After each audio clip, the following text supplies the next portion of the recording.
everybody is born worthy. Everybody is born lovable. You know, there's no evil people that are born into a little infant's body. There's Right. things that happen to us that make us, condition us to do things that are either self-harmful or harmful to other people. But we're not born that way. And so I think true healing is reclaiming that essential self that we were born with.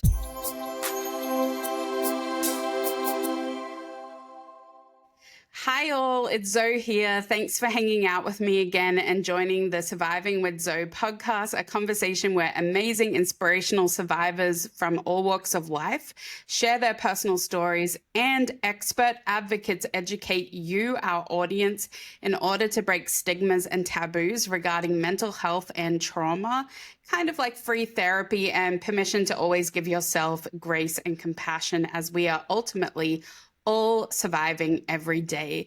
Before we dive in, we would like to add a trigger warning for anyone that is vulnerable to particular issues. Please pause if needed and check out our timestamps in our description if you need to skip ahead. Lastly, if you could please hit the subscribe button and follow us on Spotify, Apple, Instagram, and TikTok. We would really appreciate it. Since we are a new podcast, we need all the love we can get. And of course, we want to amplify our guests' voices. Today's guest on Surviving with Zoe is Phyllis Leavitt, a seasoned psychotherapist, educator, and author with over 30 years of guiding individuals and families through the aftermath of abuse and neglect. Driven by her own healing journey, Phyllis co-directed a sexual abuse treatment program and now uses her voice to translate the wisdom of therapeutic transformation into systematic change. Welcome to Surviving with Zoe, Phyllis. Thank you so much. It's wonderful to be here with you. Of course. So Phyllis, we've talked a little bit offline about your own story of trauma. Are you able to just take us back to the beginning in your own words and tell us about your experience? Yeah, I think that like some people, not all people, I really had no memory of what had happened to me. I just really always felt like something was wrong. And I felt like I was a flawed person, or I wasn't lovable, or there was just something off with me that didn't seem to be that way with other people. Mm-hmm. And I think that's often a result of abuse, Mm-hmm. that you just feel you take it on yourself. It feels like your own problem, your own flaw. Um, and when I was in my mid 30s, I began to have memories of early childhood sexual Mm-hmm. trauma. And it was profound for me. It was both illuminating and scary, and I'll say those two things because I think maybe a lot of people can relate to that if you're a mystery to yourself and then all of a sudden you sort of find the missing piece of what explains why you've had such difficulty in your life, or why you've had so many sort of difficult feelings inside, or why you felt like you never belonged. And then all of a sudden you begin to realize it came from something. You weren't born flawed. Something happened to you that actually left you feeling traumatized. Mm-hmm. So that was the relief part.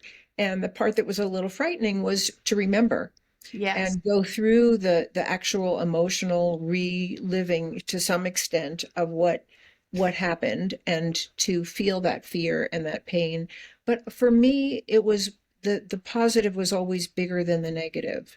It was such a relief to begin to make sense of myself. And I felt like there was healing possible. So I really want to emphasize that and later I'll say I became a therapist and I worked with a lot of people, and I never saw anybody actually be re-traumatized by remembering what happened to them. And I wasn't re-traumatized. It was really the beginning of inner freedom and the reclamation of my own life. So I want to say that it was a really overall positive experience, even though there were difficult moments in that process. And it was so important to have someone that I felt safe with, that I could explore this with. So those memories came to the surface, and it really just changed my whole life. I began to, and I think what it opened up, and I think this is the whole point of healing, is that I always knew there was something else inside of me. I always knew there was some essential self that was having a hard time finding its own expression in the world. And the more I went on my own healing journey, the more I made connection in a loving, deep, and profound way with my most essential self. And I began to actually hear guidance about what my spirit was doing in the experiences of Phyllis. And that's what my first two books are about. Sorry, um, gosh, I I've got them right here. A Light in the Darkness, and which Into the was a Fire. story about your own healing journey, and then Into the Fire, and this continues about your personal story, but Right. going deeper into what actually feels, how it actually feels to heal old wounds. Exactly. And so those two books, and even in writing them, that was healing, Mm-hmm. because I think we all really have an essential self. Every person does. And the layers of what has happened to us sort of pile on that, and you can lose connection. Mm-hmm. And the whole purpose of healing is to reconnect to who we really are and what our greatest potentials are. And that was really my healing journey. And I would say that one of the gifts that I had, and I think many people might have this in their own way, not necessarily the way I had it, but when I was very young, I knew I wanted to write. I just felt drawn to writing, and I started writing poetry as a very young teenager. And that was actually the beginning of my connecting to myself. And Mm. so I sought out writing and making that connection to myself. And then eventually, it turned into this very deep process of journal writing and really connecting.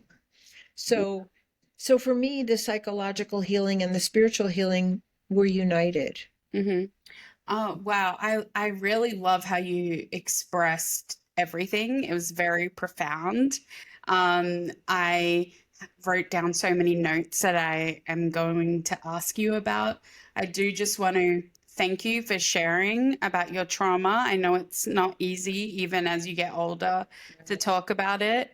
And it seems like you've really used education as a tool to connect it with your true self and heal others.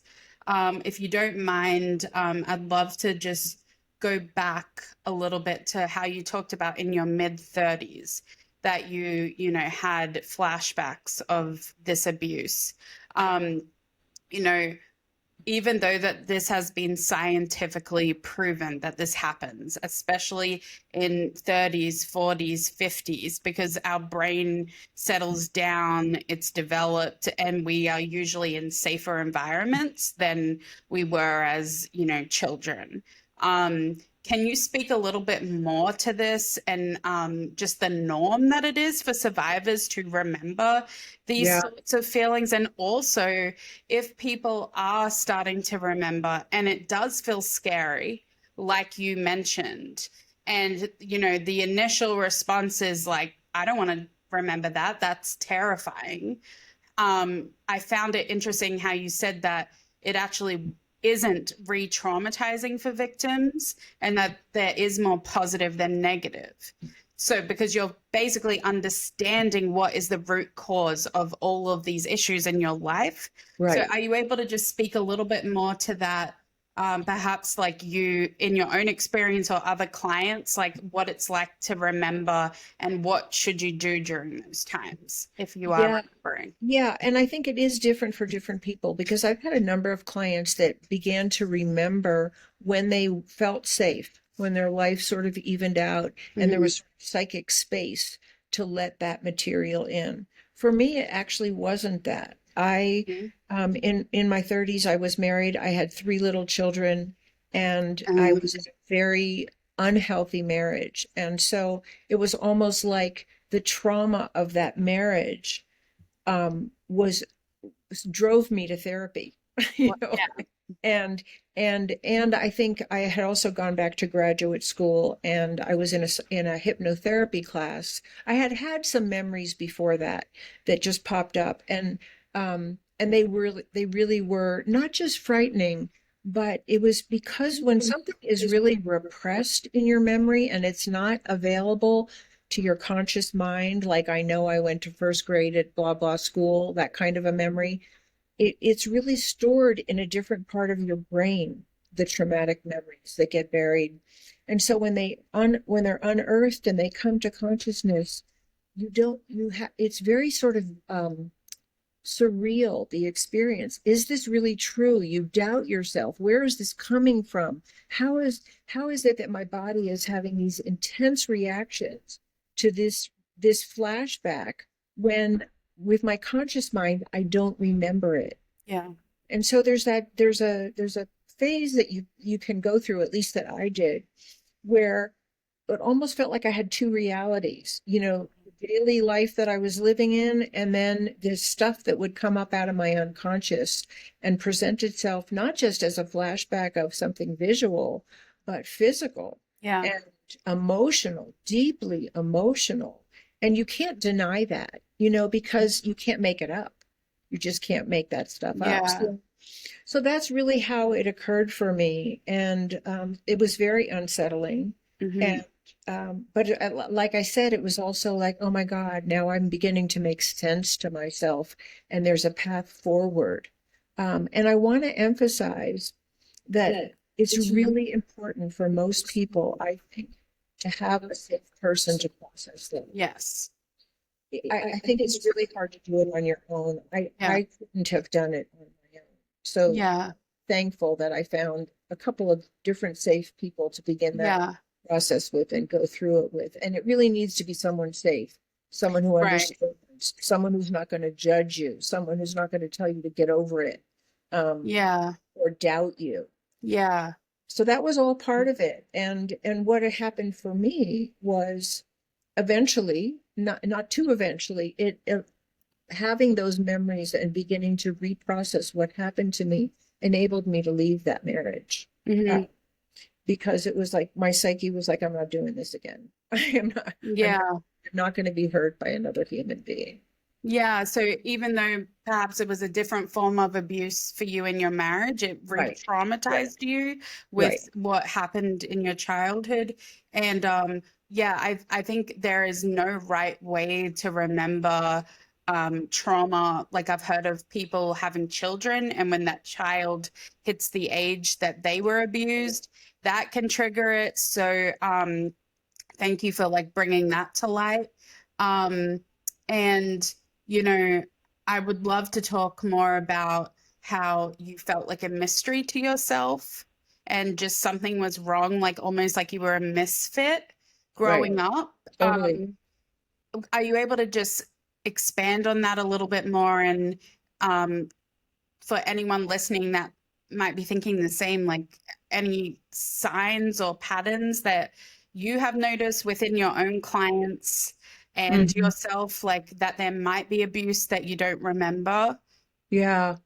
Yeah. I mean, I think it was actually, and I probably couldn't have said this when I was a child, but I think it was a body feeling of Mhm. like real discomfort actually being in my body. Yeah. And but there were, nobody talked psychology when I grew up. Nobody even Mhm. talked about emotions when I grew up. Right. So I had no language for what I was experiencing. So in hindsight, I would say it just felt like there was a dark shadow hanging over me Mhm. and inside me. Mhm. And I felt different from everyone else. And then when I hit puberty, I think that's when it really, really began to manifest. Yeah. Um, and it just felt like all the girls that I knew just seemed comfortable dating and comfortable with their growing sexuality and their changing bodies. And I was not. I, Mhm. I just had this deep impulse to just hide. Um, Mhm. and I felt very vulnerable Mhm. and very, very scared of anything sexual. Yeah. Uh, and that made me feel terrible, because I Yeah. it's so abnormal. And so the response was to just try to like look like I felt okay. Right. So you sort of, you're just sort of living these two lives. The outside world, I'll be a good student and I'll, Mhm. have nice, wear clothes that make me feel good. Mhm. And on the inside, I'm just shrinking. And Yeah. yeah. And I also had some very intense fears that Mhm. were a displacement And I think a lot of people have that, and you can see this in a lot of children sometimes. I Mm-hmm. had a terrible fear of spiders, like a deathly fear of spiders. And Mm-hmm. I don't think it had anything to do with spiders. I think that's the way my little girl's psyche Yeah. was interpreting her fear of the dark, of something touching me that was Yes. unwanted. Um, so those are some of the ways that it manifested, and it really, like I said, it was when I went through puberty that I think it got really Mm-hmm. intense, which makes sense. Yeah, To your yeah. sexuality. Wow. I've just had so many aha moments while you were talking. It's really crazy how similar some of the patterns are, um, that I can relate to as well. So you're a teenager now. You've gone through puberty, or you are going through puberty. How did you handle when it was time to become an adult and, get in a relationship? And, like, did that trauma continue to manifest even as an adult?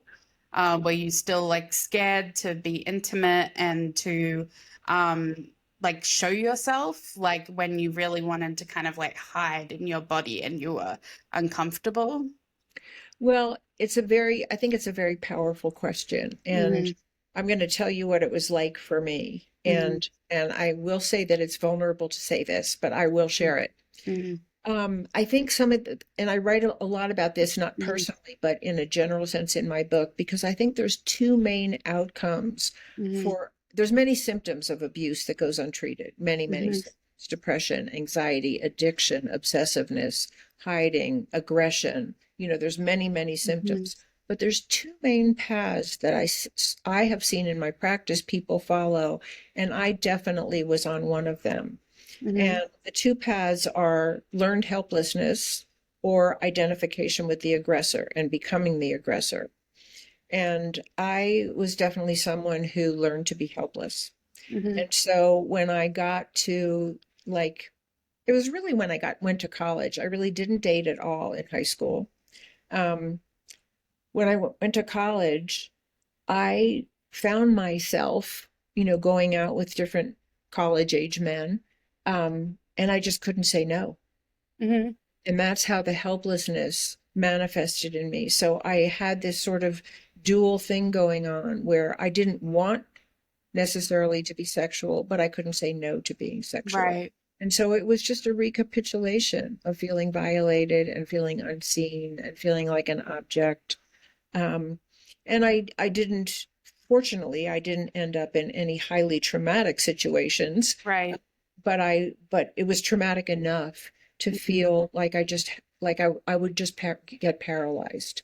Um, Right. And thank you so much for sharing that with me. That is so vulnerable and brave to, share that. And I find it really interesting, um, the learned helplessness, and identification with the aggressor. Is that right? Because, yeah. and correct me if I'm wrong, but the second one, is, can you speak a little bit more to that? Is that kind of uh, maybe people turning into like Yeah.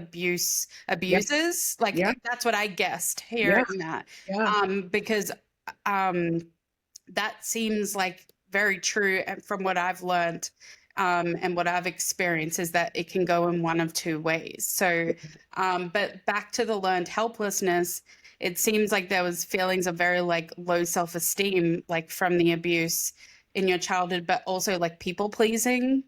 Totally. And it, like you said, it doesn't have to be this like very violent situation. Um, and if it was, like, it's like downplaying it a little bit, I'm sure, but like it's still like you emotionally were not really consenting. Right. So Exactly. it is traumatizing, regardless. And part of the Um, trauma is that you really want to be loved. You yes, want to be loved. yes. You want to be wanted. Hmm. And the signals are all crossed in there. Um, Hmm. and I think that adds to the learned helplessness because in Yeah, some way you feel like being desired by someone is a sign of love, but it may not be at all. yeah. Yeah, absolutely. Especially as a young woman, with young men. Um, Okay, I would love to talk about your first book, A Light into the Darkness. So, in Mhm. this book, you share about how your own trauma helped you reconnect with yourself, which is very essential. And then it focuses on the transformation that you felt from the inside out. So, are you able to tell us a little bit about that and your experience? Yeah, I mean, so one of the things that was true in my story, and I don't know how true this is for other people, but I'm sure I'm not alone in this, is that alongside kind of the darkness of my younger life or the shadow that felt like it was over my life, I had these breakthrough moments of profound connection to something very loving and divine. And I didn't have a lot of them, but I had enough of those moments that I knew there was something else. I knew there was love out there. I knew there was spirit out there. I knew there was a possibility of freedom from what was holding me so tightly bound in a kind of dark place. And some of those experiences I had in nature, where I just felt a profound connection to Mother Earth Hmm. that was beyond the human. It was just beyond the human. And I sought those experiences out. And as I said, I had some of those experiences in writing. Hmm. Um, and then I had also, as a little child, I had some out of body experiences that were very beautiful and very freeing. And I didn't want to come back. But I did obviously come back. So the first book, A Light in the Darkness, is really chronicles kind of my early life and my how I uncovered some of the memories of what had traumatized me, and then how I made. So I kept a journal. When I went into therapy, I was keeping a journal. I was always writing anyway, but I was keeping a journal. And the idea of my journal was if I ever heal, if I ever make it out of this place, this is going to be my record, and I want to share it with other people because I had read so many inspiring books written by other people who had made a healing journey and really come out the other side. And I thought, well, I don't know if that'll happen to me, but if it does, this is going to be my record.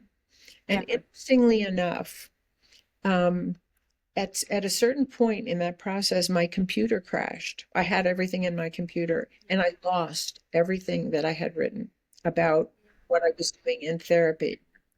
So, and it was really fine. Actually, it was really, really fine. I think it was meant to be. And where it picked up, where I started again, was right when I had this amazing experience of I was writing in my journal and I really felt divine guidance start to speak to me. And I really felt like I connected with my own spirit, with my own soul as a guide to me through this process. And it was explaining to me why my soul had chosen this experience for Phyllis and how to begin to heal on a spiritual level. And those two books are really all about the messages I got from my own divine connection within. And I really believe we can all have that in some form if we want it, if that's our path, if that is meaning for us. I don't think I'm different in that way. I Hmm. think I was called to that. Yeah. Um, I love that. And I love hearing about spirituality because I'm very spiritual. I think everyone has a different type of God and, you know, spirit that they look up to. And, I like to just see, universal love, like an energy, like that's mhm. bigger than us. And, when I know you live in New Mexico, so the nature, I'm just Beautiful. picturing you in New Mexico now, just Right. continuing that journey, and just really feeling like you're absorbing you know this like guidance within, when you're in nature. And you talked about freedom, like you wanted freedom, but you didn't know what that was. And I love how you like, I kind of winced when you said your everything that you wrote got deleted or your laptop broke or something. And immediately you were like, no, it was meant to happen. And you continued to journal and almost have it as like a record during therapy of like your story of survival, like how you got to the other side. Um, you also mentioned, when we were talking about learned helplessness, wanting to be loved. Do you think that going through and writing this book, A Light in the Darkness, did that message change for you wanting to be loved in maybe a different way than like you wanted when you were younger? Versus like, you know, healing and writing this book? Like what was the type of love you received eventually? Hmm. Um, Yeah, that's a really interesting question. I think it really did change. I think, um, in an unhealed space, let's just call it that, when you mhm, haven't really gone through that reclaiming of mhm, your true your true worth, your true, essence, mhm. because everybody has that. Everybody is born worthy. Everybody is born lovable. You know, there's no evil people that are born into a little infant's body. There's Right. things that happen to us that make us, condition us to do things that are either self-harmful or harmful to other people. But we're not born that way. And so I think true healing is reclaiming that essential self that we were born with. But I think in an unhealed space, you're kind of run by the wounded child. And the wounded child really wants to be rescued. Mm. And I think that's part of what the drive for love is, see me, love me, make me safe, care for me, help me. And it's not totally, it wasn't totally in a child space, but even as an adult, you can embody those kinds of things, like this desperation to be seen and loved for who you really are, even when you can't see and love yourself for who you are, you know. Um, and eventually, I'm remarried now to someone, and it's a very wonderful, loving relationship. And I think it is different in that it's we both have our wounded child parts, because I think we have them, but they're not running the show. They're Mhm. not they're not who's running the relationship. They might appear, but we work through that, and we have compassion for each other's little wounded kids. And for the most part, we can come back to an adult love, which is, and one of the ways that I like to say it is, and I never actually really realized this until I met my present husband, and that is that it meant as much to me to have my love be received as to be loved by another person. And I never really got that. I mean, definitely, you sort of have that automatically with your children, but unless you don't. But I never really realized that my love actually mattered to this person as much as his love mattered to me. And so that in that way, there's like a feeling of adult responsibility to be that loving person that I want him to be for me. Right. And again, we don't do it perfectly, Yeah. we're, No couple does. no, but I think we're committed to coming back to that. Mhm. And so that's the beauty of it.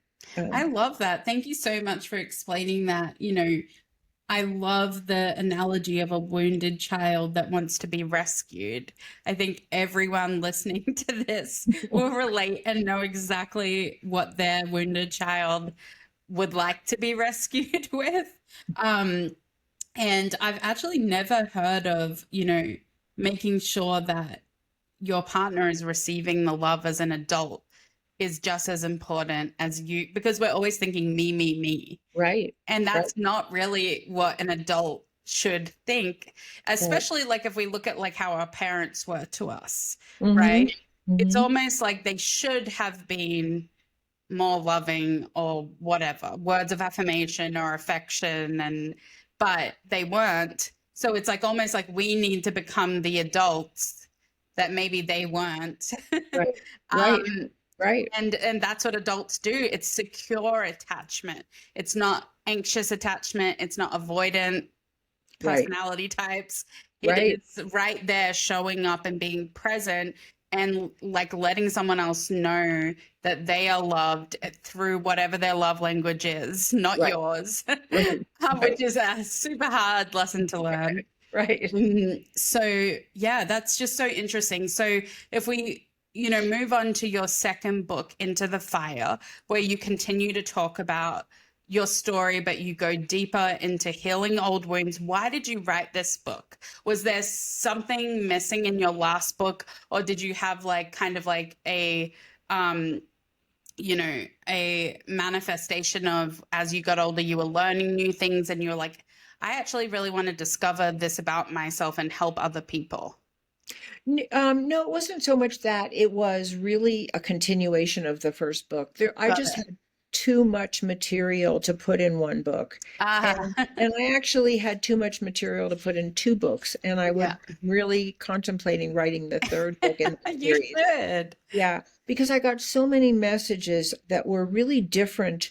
They go along well with psychological healing, but they're really from a more spiritual soul point of view, and that's what both of those books, the second half of the first book and all of the second book, focus on, which is, you know, how do we actually evolve our consciousness with what we have? Like, okay, I got born into this body with these experiences, with these parents. And I think in an unconscious, sort of unquestioned state, at least I was like this, and I think many people are, it's like, well, if I had been a better person, I might have had a better life. Yeah. And the message that I got from spirit was not that at all. There was never any message ever that I've gotten that was judgmental. It was always loving. It was always the bigger picture. The bigger picture is we all came here with something to transform. And the image that I was given really early on, which still speaks to me now, is the image of the oyster, that a little bit of sand gets inside the oyster's shell, and to coat it and not feel that abrasiveness, it creates a pearl, and which is a beautiful, luminous, incredibly wonderful jewel, right? And if the sand hadn't gotten in there, it wouldn't have created the pearl. And the difficult experiences of our lives and all the things we judge as unworthy or not good enough about us, or less than in some way, or our failures or whatever we judge, that's the sand. And our soul came here to take that sand and make a pearl of soul consciousness, of divine love, of loving other people, loving ourselves, and expressing our essential nature the way it wants to be expressed through us. So for me, it's writing. For somebody else, it might be music. For somebody, it might be just the way they take care of their children, or their love of nature or animals, or they might do scientific research. It doesn't matter. Each soul came here to express its purpose in its own way. And that's one of the things that I love about a spiritual approach, because it's not dogmatic. It's not like a one size fits all. It's not like if you're a spiritual person, you have to meditate 10 hours a day, or, or you can only, be vegan, or whatever it is. It's how your spirit speaks to you and directs you. And so I shared my guidance as just sort of a blueprint. And if it's meaningful to somebody, or an example, or inspiring, great. My gosh, that is such a beautiful metaphor about the pearl. I don't think I'm ever going to be able to, have an oyster without thinking about that. And I didn't even know that backstory with how the pearl comes to be. So thank you for sharing that. And I think, myself and a lot of people would resonate with like that dark thought of like, if we were better people, we'd have a better life. Like when we're laying awake at night, you know, your thoughts are running on autopilot and you're like, oh gosh, I wish I didn't do this. I wish I didn't Right, do right, that. right, And it's just awful. And, connecting to your inner self spiritually or religiously and really like listening to like that higher message of like, would it have even mattered? Like it's like, what are you here for? What do you want to leave as a right. legacy behind? So you just articulated that so eloquently. So thank you. And, you know, before we talk about your third book, America in Therapy, I want to talk quickly about your work as a psychotherapist for 34 years, treating children, families, individual couples, and you co-directed a sexual abuse treatment program called Parents United in Santa Fe in the year that I was born in 1991 in New Mexico. What have you learned about abuse, dysfunctional family dynamics, trauma, aftermath, and key elements of emotional healing in your work over 34 years with clients. Yeah. And let me just say, if you want the details of that, they're all in this book, America in Therapy, because I Yeah. really talk about the correlation between what happens to an individual and a family, what happens to a country or a larger group of people. Right. So it's all in there. But really what I learned so many things that when people are hurt by other people, they become symptomatic. There's no way they're not going to become symptomatic, even if it doesn't look that way. You might just become an inordinate people pleaser, and that looks great in the outside world because you're just so nice and you're always, looking out for other people. But inside, you could be in great distress and just trying to survive by doing that. Yeah. But a lot of symptoms are more self-harmful than that, or outwardly harmful, like really deep self-criticism. It's never enough. I'm never good enough. I'm not lovable. What happened to me was my fault. And there are many people who remember abuse and really believe that it was their fault if they only hadn't worn that dress, or if they hadn't been there at that time, or if they hadn't gone home with so and so, or they asked for it in some way that they don't even know, or they were told it's their fault. So there's that creates such pain. And I think one of the things I just want to say, because I really don't know that it's common knowledge, even though so many people have suffered abuse of one kind or another, I don't think we really talk in our society about the devastation that it does to your emotional life and your sense of self. It can be really devastating. And I remember reading in the book, when I was reading a lot of books on sexual abuse and really trying to get inspired by other people's stories, that a one-time incident, a violation, can be as lastingly devastating as ongoing abuse. So, for anyone who might say, well, it just happened one time, why can't I just get over it? It's a violation of your deepest self to have your body be hurt by another human being. And often, that person is a hurt person themselves, acting out their own pain. But it's not on the victim to empathize right in that moment. Right. Which is honestly what a lot of victims do that people don't realize, is that it's not just the physical abuse that we carry, it's the mental almost torture of trying to understand our abuser. Why did they do this to me? And that is a form of people pleasing, and it's a normal human trait to want to fix, or, almost like psychoanalyze like your abuser. But it is not your job, like as a victim. So thank you for saying that. Yeah. And so some of the rest of the things, and I talk about this in great detail in the book, but, we become symptomatic in some way. For me, it was really like self-repression, like just everything held inside and a lot of fears. And then you blame yourself for your symptoms. Like, what's wrong with me? That's a big one. And then often you're blamed by other people for your symptoms, especially if you are a child whose way of being is noticeably dysfunctional.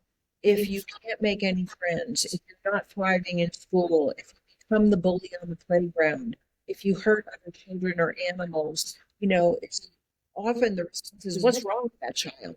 And punish them, instead of understanding that their symptoms are actually their way of calling for help. Right. Something's Because children don't have the words to articulate what they're going through. So their actions are like the clues to, yeah, they're trying to, get help in some ways. So right.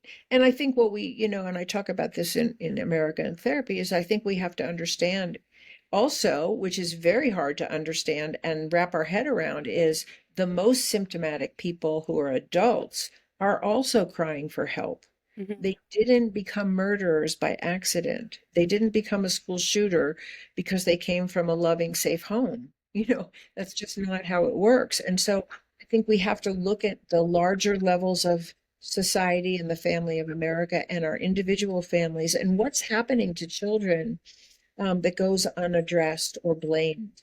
So you become symptomatic. You're often blamed for your symptoms. You're often blamed for telling. how many children have tried to tell and they're not believed? Exactly. That's a Yeah. trauma in and of itself. Hmm. How many adults have tried to get help and are further stigmatized or blamed by the systems that they're in, or the family structures that they're in, or the companies they work for? Um, so these are all, widespread rippling dynamics that come out of untreated abuse, which is often intergenerational abuse. It just gets Yes. passed down from one Hmm. generation to the next. Yeah. And Phyllis, when you talk about um, all of the impacts, even from just one instance of sexual abuse or any form of trauma, right? In your 34 years, everything that you've treated and the patients that you've talked to, are there some common denominators that help victims move forward in their healing process? And are there common denominators that help them stay there? If Yeah. like, are you Yeah. able to speak to each? Yeah, I think the common denominators for moving through it are, number one, that you have some safety to move through it, that you're not living with the perpetrator. I mean, that's really, really hard to do. Yes. And when I worked in that treatment, Right. there were there were some kids who were still living with the perpetrator, and Yeah. it was really, really hard for them to Yeah. make the movement. So having some level of safety. I think really having a skilled and safe person to talk to is essential for many people, and many people don't have that. So, looking for even reading books. I read lots and lots of books by survivors, and that was encouraging to me, and that Yeah. helped me understand myself better. Yeah. Um, And even so having a therapist, that is a support system. I mean, absolutely. that's where I started when I was 19. I didn't have a support system. That was my first person in my support system was a therapist. And like that might not be the healthiest thing for life, but Mhm. it can be, like you said, through reading books, learning, a therapist being that safe place for you to talk. Sorry, continue. I No, no, interrupt. no, you're good. Some of the other things I would add are, and especially for people listening out there, it's just really important to know that it's not your fault. What Mhm. happened is not your fault. No matter how old you were, no matter what you might have said or done, if someone violates you, they did that to you. Yeah. You did not want it. And and even I'll tell you this story because I think it's really powerful. I worked Hmm. with a little child who had been molested by a parent, Hmm. and a very little child, Hmm. under 5. Yeah. And one of the things he said to me one day was, "But I liked it." So whatever the touch was that he got, Mm-hmm. sexualized touch was, it felt good to him. Hmm. He couldn't understand. He couldn't make sense of that. And of course, he was Right. little, but I think even someone who's older might have a hard time making sense of that. And our bodies are wired a certain way, and sometimes Biologically, yeah. certain touch does feel good. Yeah. Lots of touch doesn't feel good for sure, especially if there's any violence attached to it. Yeah. But for him, he couldn't understand why it was bad because he didn't feel bad. And and I think that's really important for people to know that even if there was some part of what happened, if you got favors from that person, if they told you they loved you, if they told you whatever, or it felt good, it's still not your fault. And there's no shame in that. There's no shame in that because I think one of the biggest outcomes of abuse is shame. Absolutely. And I think that that comes out in every, like it trickles into every part of your life. And thank you for sharing that story. The more that I interview experts and survivors of sexual abuse, this continues to come up, but it doesn't really come up in mainstream media. And I Mm. think a lot of people like misunderstand the dynamic of abuse and what the survivor goes through at a young age and an adult age. That is something that has come up um, in my interviews about that shame of feeling like your body reacted in a way that it shouldn't have. Like that's how you feel as an adult. Um, and it is biological. And you know, Oprah's done an amazing job, like interviewing people about this, being a survivor herself. Like that was one of the first interviews I ever watched when I was younger, was, and I'm not sure if you know about this, where she interviewed 4 or 5 predators No. on her show, and they all said that they made sure that their victims felt pleasure. Like that was their goal, all 4 of Wow. them. And Wow. you know, people don't think about predators and groomers and how premeditated it is. And they also think of like a white van, like abducting a child.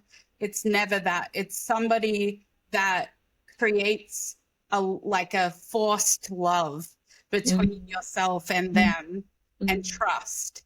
And then from there, you know, it's like a form of like, uh the victim is sought out by the predator, um, because they know that they are lacking love. So, Right. you know, how can I, there's lots of forms of abuse, but that's a very common type. And so when you're talking about that little boy being confused, I can't imagine how he feels as an adult. Even with all the education that you get, you still carry that throughout your Right. life, that Right. deep shame. But also speaking out, I feel like changes the shame. And Yes. also, like how you said, it's not your fault that the abuse happened. It's also not your fault when you speak out if your family dynamic explodes, right? Right. That's Right. another form of shame that victims carry, is like, I've spoken out about the abuse now. Now I have to worry about this auntie or this person and how their life is going to be affected. You carry the weight of all of these people's identities because you're a people pleaser. Like how Right. will and what you said about like not living with the abuser, like how many years does it take for you to even find the courage to speak out after Right. you've moved out? And not, definitely not during, like it's very hard. So thank you for talking more on that. Um and um let's talk about America and therapy, because this Mhm. directly correlates to everything you're saying. Absolutely. So are you able to just tell us a little bit about how your career led you to write this book and what it's about? Yeah, I mean, and I think there's a direct correlation.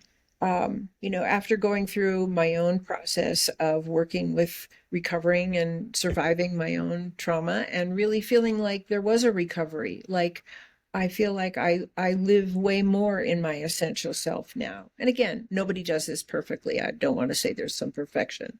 Um, but of knowing that it was possible, and then being able to hold that with people that I was working with and hearing a million stories, that people have stories that most people don't know Mm-hmm.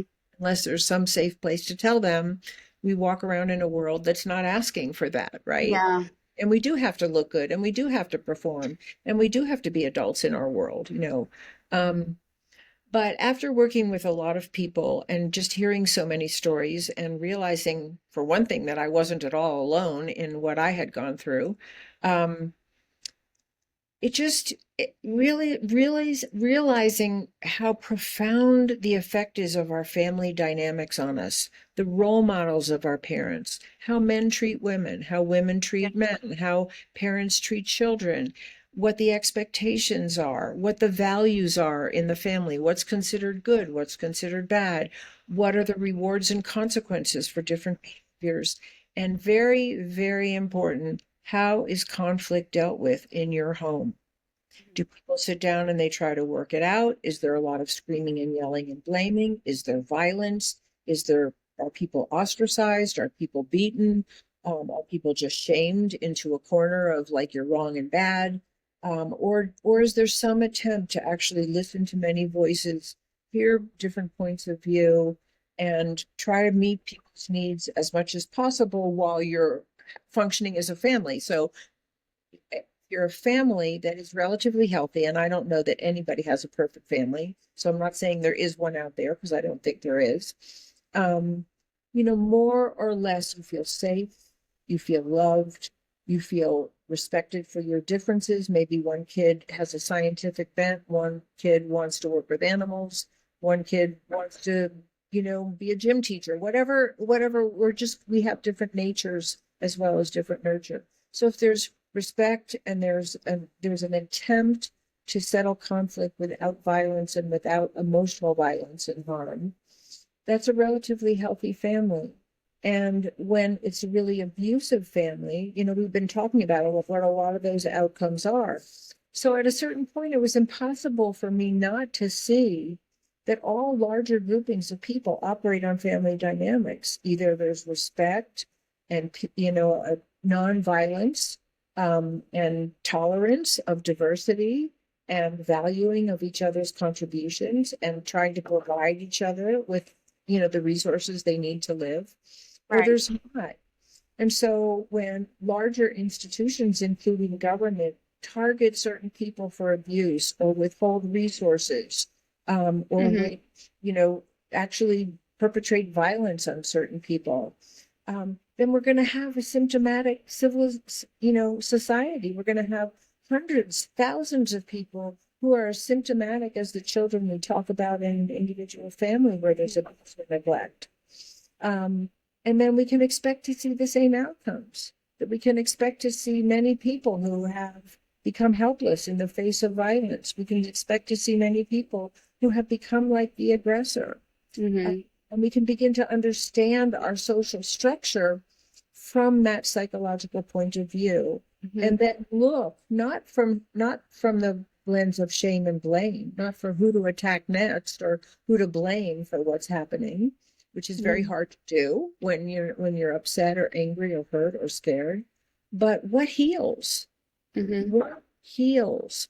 And I'll just say one of the big things, and there's a lot more in my book about what heals, but one of the big things is to understand that inside most every perpetrator is an unhealed victim. Mm-hmm. And so we really want to stop the cycle of divisiveness and violence and discrimination and exploitation in our society. We have to become a society that's really dedicated to stopping the perpetration. Yeah. Does that make sense? Yeah, definitely. I mean, we talked offline about myself being from Australia, and Australia definitely has issues too. And, my mother is South African and she grew up during the apartheid. So I totally understand what you mean about just a division and conflict and different cultures and family dynamics.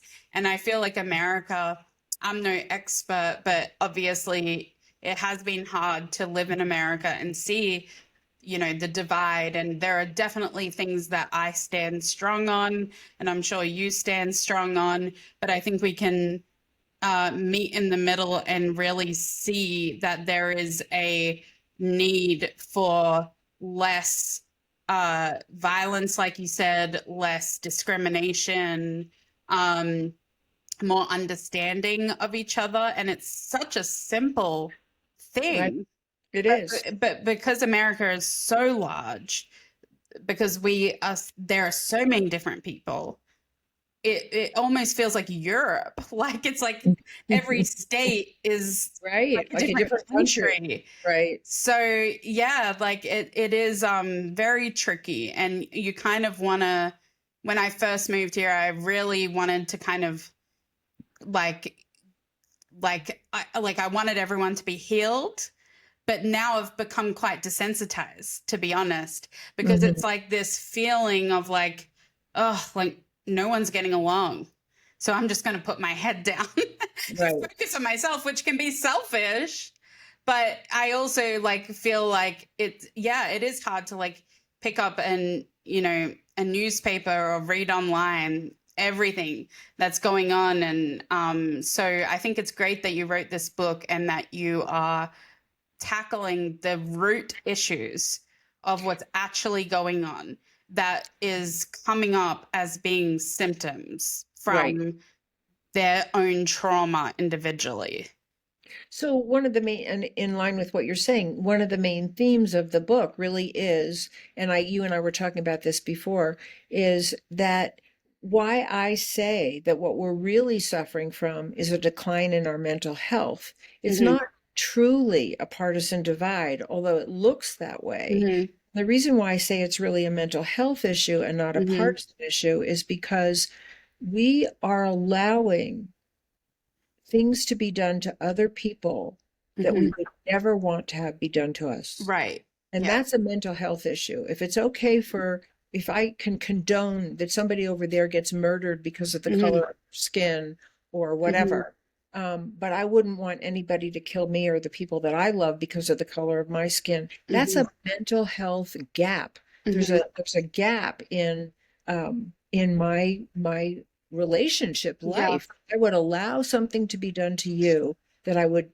consider criminal if it was done Right. to me. Yeah. And that's really the bottom line. And the other bottom line, which I talk about also in the book, and I think it's really important. From years and years of doing my own work and being a therapist with hundreds of people, I can say without a doubt that every symptom that I've ever seen, and everybody has a different story. There's patterns in what people experience, but everybody has their own unique story. And yet, the unifying issue for all of them is that every one of our most dysfunctional symptoms, behaviors, the ways we think, feel, and behave, comes from an injury to love and safe belonging. Mhm. I've never seen that not be true. And I'm sure. Yeah.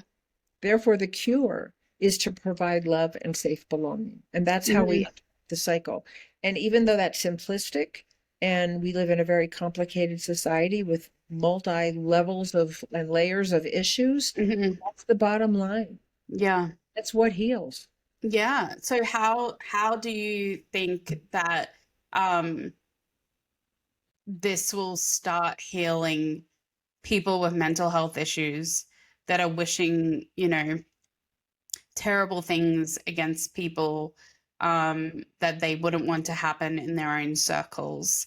Where do you think it will start? Because it's obviously a big job for It's yeah. everyone in the US. Yeah, and I don't think there's just one place. And Yeah. that's one of the reasons why I wrote the book, because I'm saying I think it has to start on many levels. But Hmm. the most obvious one, of course, is that we do our own work and heal Yeah. our own wounds so that we become those safe, loving people, Right. more or less, for the people around us. Hmm. And like I said, I like to repeat this, we're not going to do it perfectly. I don't do it perfectly, Hmm.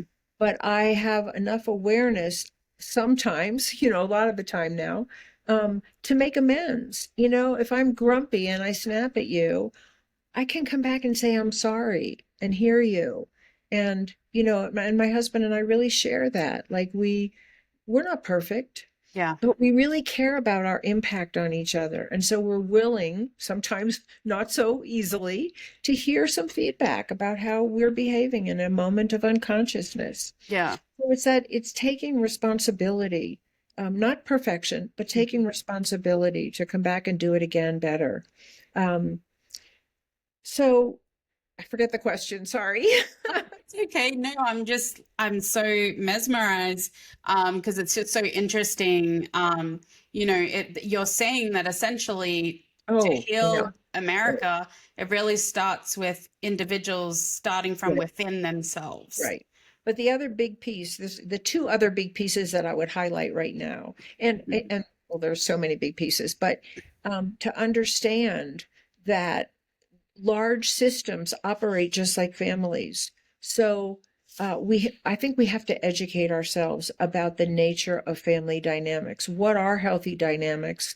What are unhealthy dynamics? What are the outcomes of unhealthy dynamics? And how do we treat ourselves in our larger systems? So, you could have a relatively healthy home where people are loved and they're safe, but if they walk out the door and they're hated by the world around them for the color of their skin or their Right. sexual orientation or their economic level or something like that, that's a systemic issue that has to Yeah, be addressed on a larger level.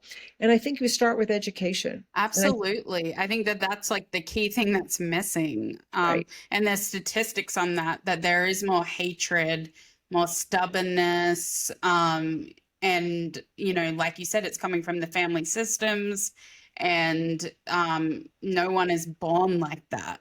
no. And I think it's really much easier on a psychological level. And I think most of us could relate to this in our own lives because none of us do this perfectly. It's much easier to blame somebody else than to actually look at yourself and see what your part might be in what went wrong. And Definitely. that's one of the things that psychology really fosters. Like when a couple comes to therapy, it's not the job of the therapist to take sides. Right. You might have to call out something that's abusive or really dysfunctional, Mhm. but the goal is healing everybody. The Yeah. goal is to change the communication so that people feel heard and that they listen the way they want to be heard, and that the goal is actually resolution in some form and reconnection.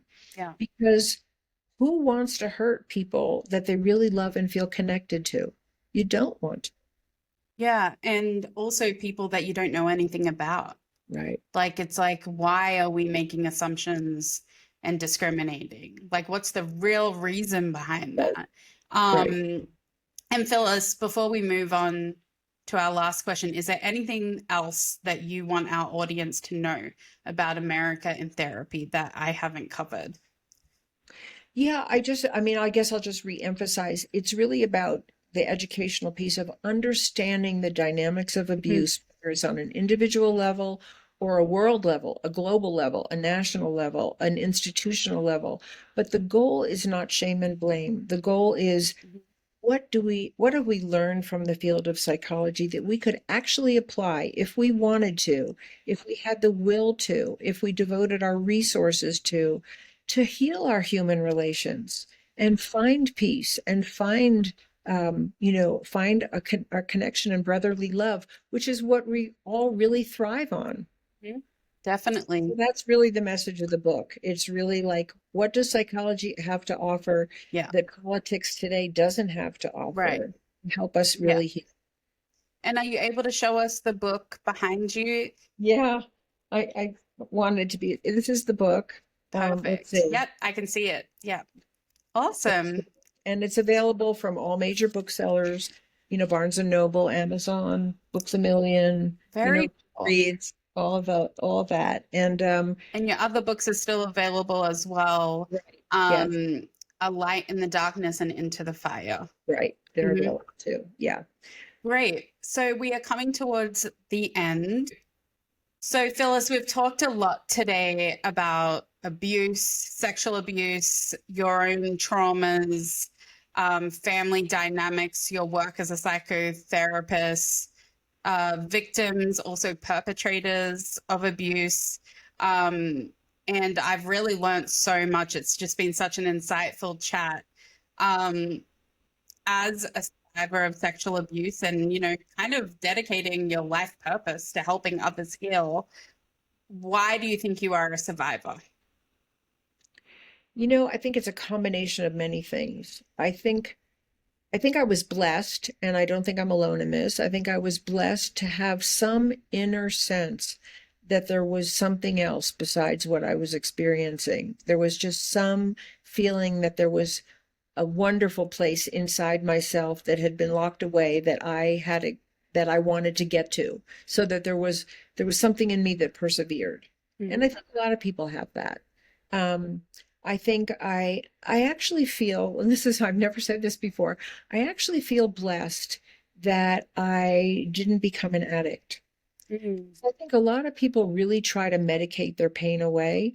And for some reason, my body did not want any substances. Mhm. And so it was never something I had to deal with. And I really feel for people who turn to addiction to medicate Yeah. away, because it's a very difficult journey to Mhm. recover from that. So I feel blessed with that. I feel blessed that I had some momentary experiences along the way, that there was divine love available that kept me going. Um, I think I also had a really good education. Despite whatever might have happened, I had a really good education and I loved learning. And Mhm. that really helped me become a reader and eventually go back to school and get a degree. And I worked with some people who were really helpful as therapists. So, and also I'll say this too. I think having children really helped me, Yeah. because having children was the very first experience that I had of unconditional love. And I knew that part of wanting to heal was I wanted to be a better mom. Yeah. Wow, Well, that's that adult love of making sure they receive. yeah, Yeah. I yeah. love that. Thank you so much, Phyllis. For our listeners, where can they find you? Yeah, the best place to find me is on my website. It's www.phyllisleavitt.com. And I think you can see how my name is spelled. And then I'm on all the social media. Like I have a lot of interviews on YouTube. I have interviews listed on my website. I'm on Facebook and LinkedIn and Instagram and those places. And I also, if you go on my website and you just sign in for my newsletter, you'll get my newsletter. And I really try to make those newsletters like have some interesting meat in them. I'm not just regurgitating the things I've already said. I really try to come up with different slants on what I'm talking about. So, and I'm happy to connect with anybody who wants to connect with me. And you can email me at phyllis@phyllisleavitt.com. Amazing. Thank you so much, Phyllis. Thank you for having me. It's been absolutely wonderful talking with you.